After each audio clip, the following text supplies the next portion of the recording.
Kenny here with Gardening Simplified. Well, it looks like we're gonna do some herbs this batch in the freeze dryer, and we've got some oregano. In fact, we got a lot of oregano. 5 trays full, which is a pretty good bit. Normally when we dehydrate this, we'll leave the stems on when we'll just strip the leaves afterwards. But being that I'm not sure how the freeze dryer will respond on those limbs, I figured we'd go ahead and we just stripped all the biggest part of the leaves off, just left a few of the smaller ones.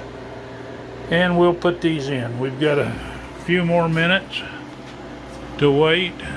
It's got a 15-minute cool down cycle. Let it freeze it, and we're a little over 9 minutes now. So once it gets cool, we'll go ahead and load these in, hit start, and see what happens. All right, it says time to load up. So let's put some trays off in here.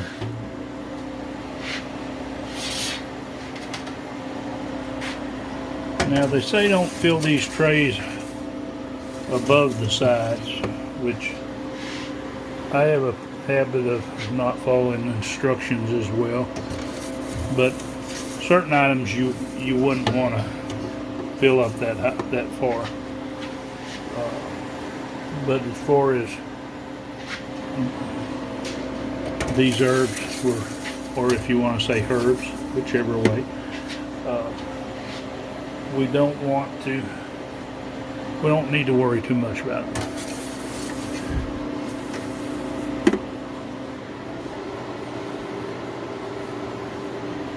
All right, there's number 5.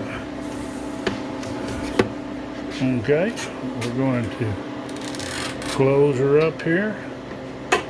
Now, it says close the drain. Normally I close it just before I open the door, but you always want to wait till it cools down and don't close the drain, because what will happen is, and we're going to go ahead and continue this, but what will happen is the chamber will cool down and it'll actually pull a vacuum, so then you'll end up having to open the drain again to release the vacuum so you can load the freeze dryer.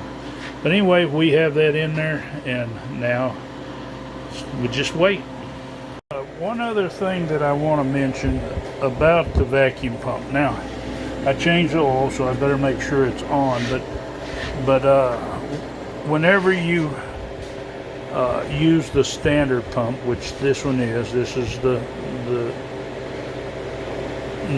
it's the bottom line. They've got a premium and then they've got an oilless. But whenever you use the standard pump, they recommend changing the oil about every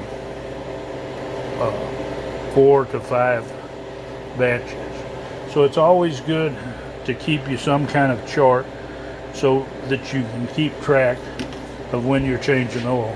Now, you could have to change it a little more often, because what you would do is you look at the sight glass. Right now it's good and clear, but if it starts getting a little hazy and it hadn't been that many batches, you go ahead and change it anyway.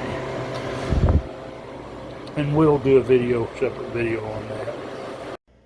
Alright, it took about 11 hours to freeze dry the oregano. What we're going to do now is run it through the food processor, and then we're going to put it in cute little jars. After a few seconds in the food processor, and this full bowl of oregano is down to just a small amount.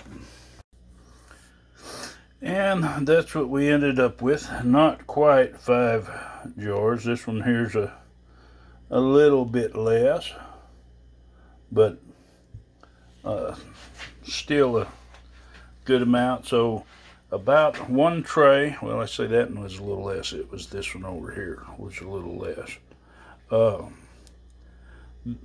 The trays when they're filled up like that, you can fit like one tray into a 4-ounce bottle. But anyway, that turned out good. If you want to learn more about the Harvest Right freeze dryer, there will be a link down in the description, and that's affiliate link, so just click it, it'll take you over there. And if you want to see more of my videos, whether it be on gardening or preservation, just hit that subscribe, hit the bell button, and if you like it, give it a big thumbs up. Happy gardening.